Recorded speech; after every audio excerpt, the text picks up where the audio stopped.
Ouvrages frappés au coin de l'érudition et du bon sens, et qui est en même temps le président de Mouvance France. Merci. Je remercie tous ceux qui sont ici, et en particulier les Britanniques de Paris, qui sont venus nombreux, et qui montrent qu'ils s'intéressent à leurs propres affaires, au moins autant que nous nous intéressons aux leurs.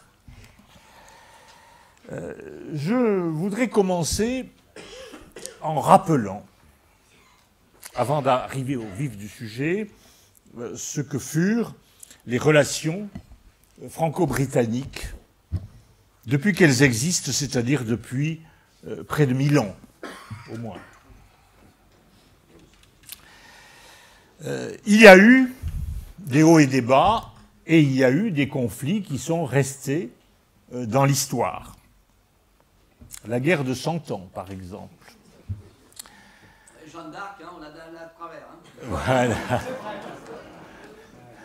Et ce qu'il faut comprendre, c'est que la guerre de 100 ans conclut une période de 300 ans où l'aristocratie de France et d'Angleterre était profondément entremêlée. Il suffit d'ailleurs de faire la généalogie des grandes familles de cette époque. On s'aperçoit qu'il y avait des mariages, des allers-retours des deux côtés de la Manche tout le temps, pendant 300 ans. Et il n'y avait pas de distinction entre ceux qui dirigeaient la France et ceux qui dirigeaient l'Angleterre. Et à la cour de Londres, on parlait français. De plus en plus mal, alors c'est devenu l'anglais, mais enfin, au départ, c'était du français. Et alors, la guerre de 100 ans, c'est l'opération douloureuse où on a tranché entre les deux frères siamois, si je puis dire. Et ensuite, la deuxième période de conflit, elle commence à Louis XIV, elle se termine à Napoléon, 150 ans d'hostilité relative, sauf même absolue quelquefois, sauf quelques rares exceptions. Et je dirais que c'était la preuve que nous allions bien, nous les Français et nous la France.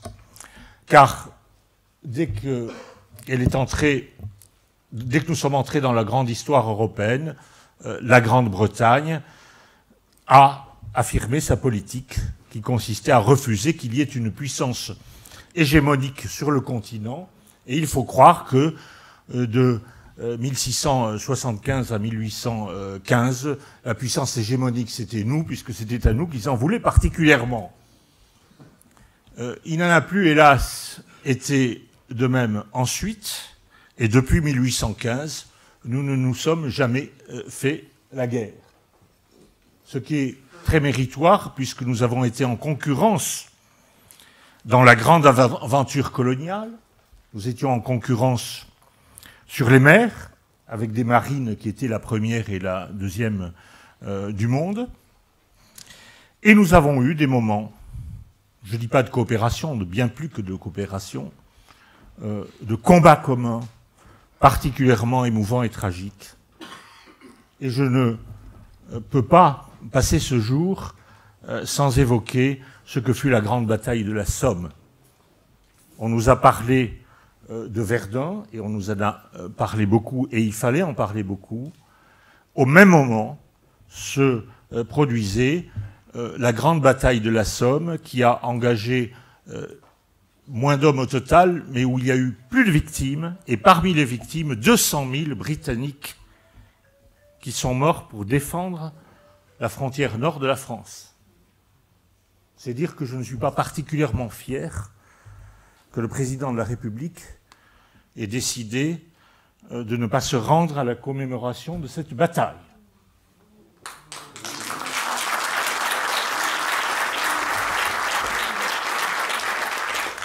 Mais il est un autre grand moment où la France et la Grande-Bretagne ont fait plus que coopérer. Il y a eu un grand acte que nous devons à Sir Winston Churchill, qui a été le 18 juin 1940 de prendre la décision d'accepter sur son sol le général Charles de Gaulle comme président comme chef de la France libre. Il aurait pu, avec une vision étroite des choses, s'en passer. Il suffisait de dire que les volontaires français n'avaient qu'à prendre le chemin du recrutement britannique. Il a décidé, malgré tout, d'instituer à côté de lui quelque chose qui représente la France. Fût-ce au départ de manière, je dirais pas symbolique, mais ténue. Il lui fallait, lui Britannique, profondément imprégné de l'histoire britannique, à côté de lui, il lui fallait la France. Et c'est très beau. C'est très beau, car cela représente une philosophie profonde des relations entre les pays d'Europe. Une philosophie qui est à l'opposé, malgré nos combats, malgré nos disputes, malgré nos différends, nous avons besoin les uns des autres. Et nous avons besoin non seulement les uns des autres sur le plan économique, mais aussi sur le plan moral. Un penseur qui a beaucoup inspiré le général de Gaulle disait « Ce que nous devons aux autres, c'est d'abord nous-mêmes. » Ce que devaient les Français à ce moment-là aux Britanniques, c'était eux-mêmes, et ce que devaient les Britanniques aux Français, c'était d'être eux-mêmes en continuant le combat pour la liberté. Et aujourd'hui, c'est un petit peu la même chose. Ce que nous voulons, ce que les Britanniques nous doivent, c'est d'être eux-mêmes, et on ne peut pas être soi-même si l'on n'est pas libre. Donc nous avons besoin de la Grande-Bretagne, nous avons besoin de l'Angleterre libre. Voilà, ça c'est très important.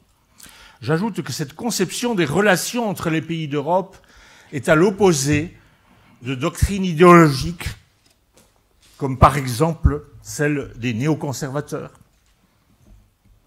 qui sont à peu près à la grande tradition américaine, ce que fut le communisme à la Russie. Et dans cette idéologie, il n'y a que des guerres à mort, où l'un doit tuer l'autre à la fin de l'histoire, comme dans un western. Eh bien non. Il n'en a jamais été ainsi dans l'histoire des relations entre les nations d'Europe. Voilà. Et je crois que nous serons toujours reconnaissants à Winston Churchill d'avoir accueilli sur son sol Charles de Gaulle et de lui avoir permis de sauver l'honneur de la France et de contribuer à la victoire finale. Alors, nous avons bien d'autres choses en commun. D'abord, nous sommes des vieux États-nations. Il n'y en a pas beaucoup en Europe, les deux plus vieux. 500 ans après, nous ont rattrapé l'Espagne et la Russie, et puis les autres entités politiques qui sont sur le territoire européen sont, comme vous le savez, beaucoup plus récentes. Elles n'ont même pas de siècle d'âge. Nous sommes attachés à la liberté par nos structures familiales, d'abord. C'est ce que dit le grand anthropologue Emmanuel Todd, en montrant que l'esprit de liberté se trouve au cœur de la manière dont les familles françaises et britanniques, de manière différente d'ailleurs, sont organisées. Ça vaut surtout pour la France du Nord, le nord de la Loire.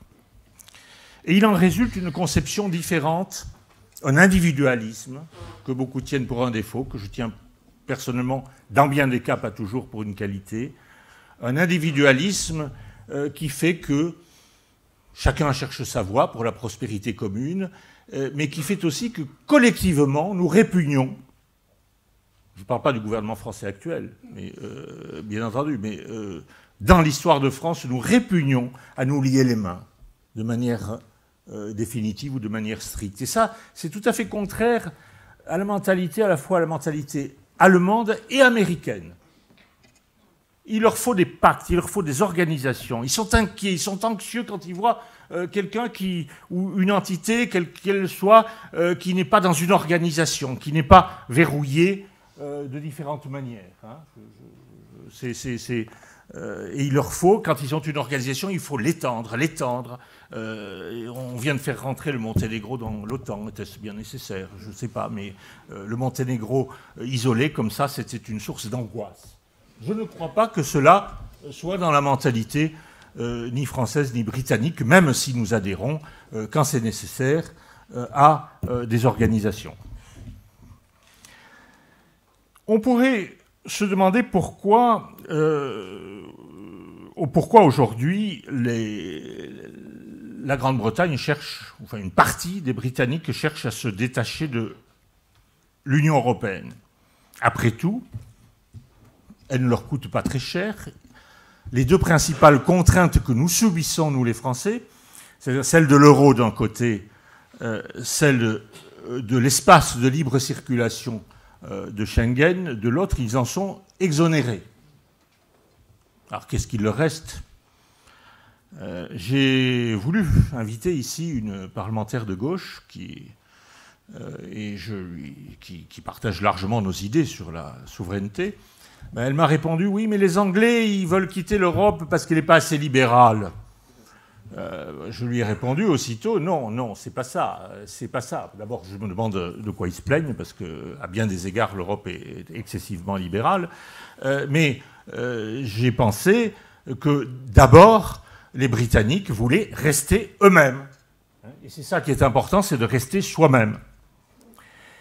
Et j'en profite pour dire que les Britanniques ont toujours, au sein de l'Europe, occupé une place particulière, puisqu'ils ont été admis difficilement, et le général de Gaulle faisait, à l'époque, a fait obstacle, pas définitivement, il n'a jamais dit que c'était définitif, pour deux raisons qui étaient les liens du Commonwealth et qui étaient les liens spéciaux avec les États-Unis.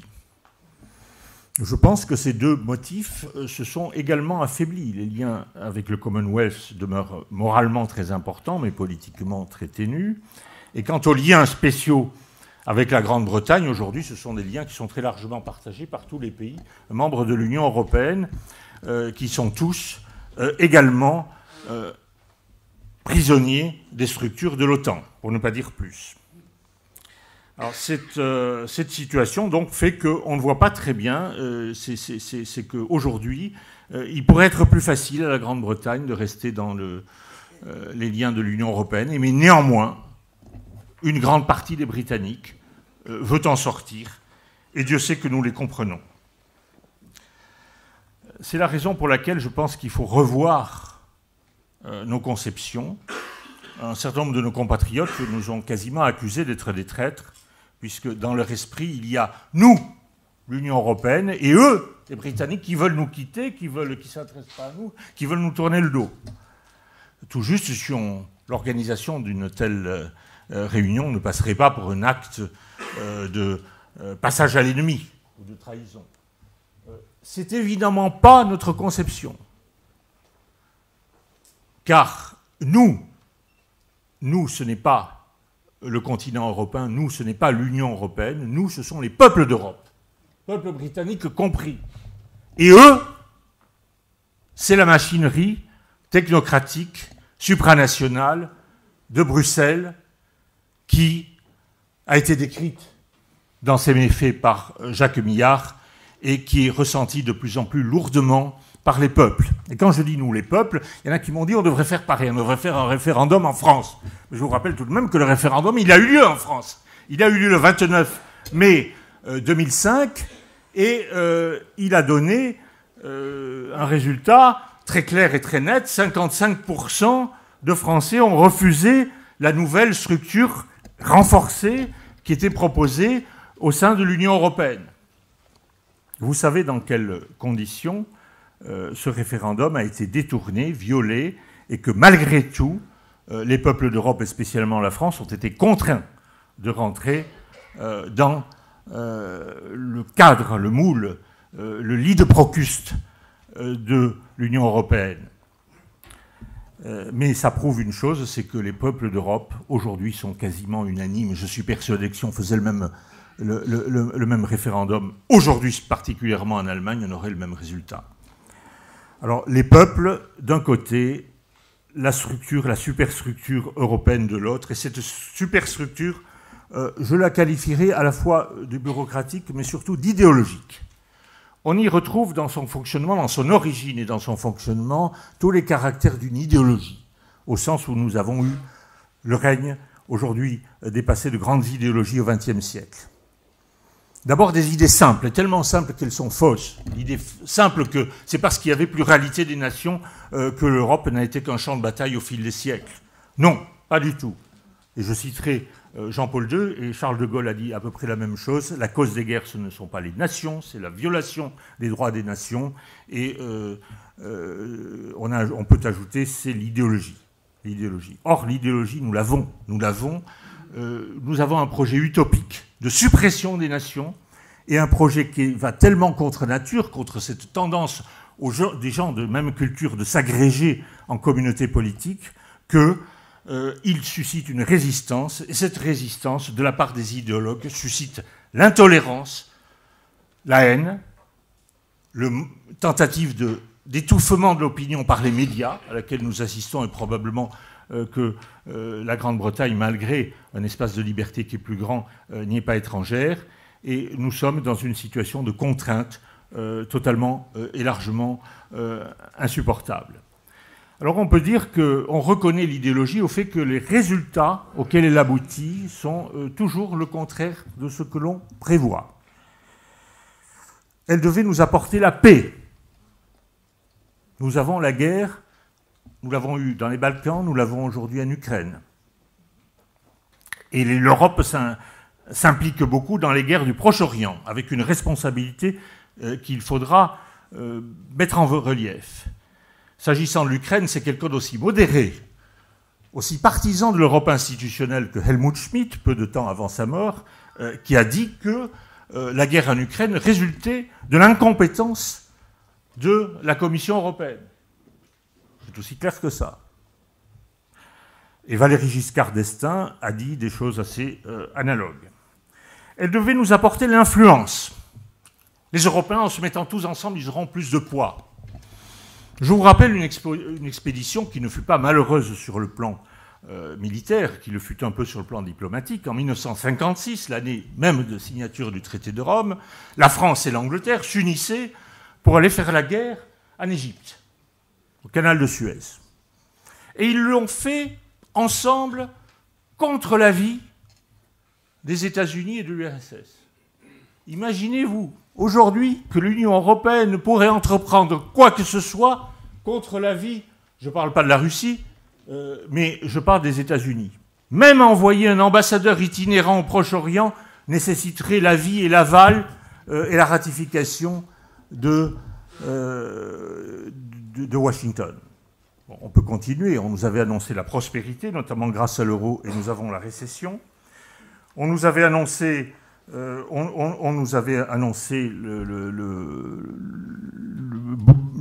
rapprochement des peuples, en nous voyant que les peuples s'ignorent de plus en plus, et pour une raison bien simple. Quand vous avez un projet utopique, le mot d'utopie a été prononcé, par la force des choses, vous récusez le passé.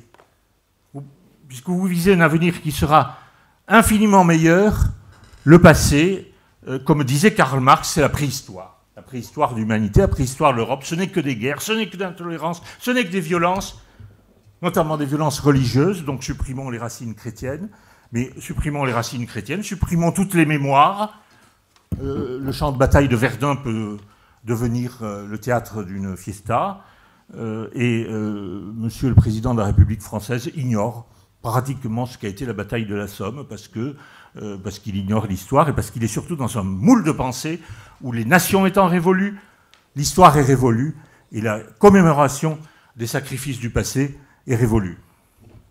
Alors, on retrouve ce que disait un penseur autrichien, mais qui a surtout enseigné à Londres, qui est Hayek, qui disait « c'est la loi du résultat contraire au but poursuivi, qui est systématique dès qu'il s'agit de l'Union européenne. » Alors, on parle d'ouverture aussi. On dit que l'Europe préservera mieux ses frontières, que le traité de Schengen préservera mieux les frontières de l'Union européenne. On voit le résultat, bien entendu, avec les initiatives prises par Mme Merkel, avec la bénédiction et l'approbation et peut-être l'incitation du président Obama.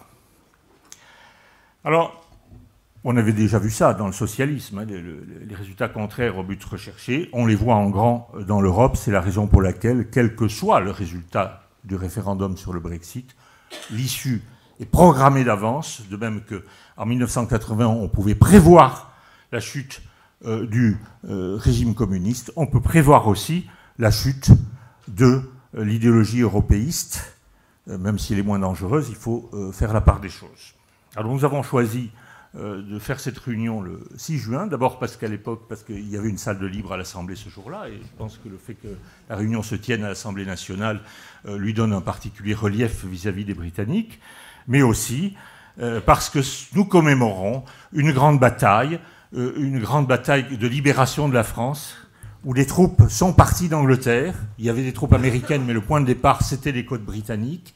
Ce débarquement qui... il faut évidemment rappeler qu'il n'aurait pas été possible si 50 divisions allemandes n'avaient pas été retenues sur le front de l'Est, si 10 divisions allemandes n'avaient pas été retenues dans les Balkans, principalement par les Serbes. Il aurait été plus difficile s'il n'y avait pas eu la coopération de la résistance française. Il n'en demeure pas moins qu'à ce moment-là, de manière emblématique, la liberté nous est venue de l'autre côté de la Manche, et c'est ce que nous espérons qui se produira aujourd'hui, puisque l'Angleterre libre, c'est en perspective, la France est libre.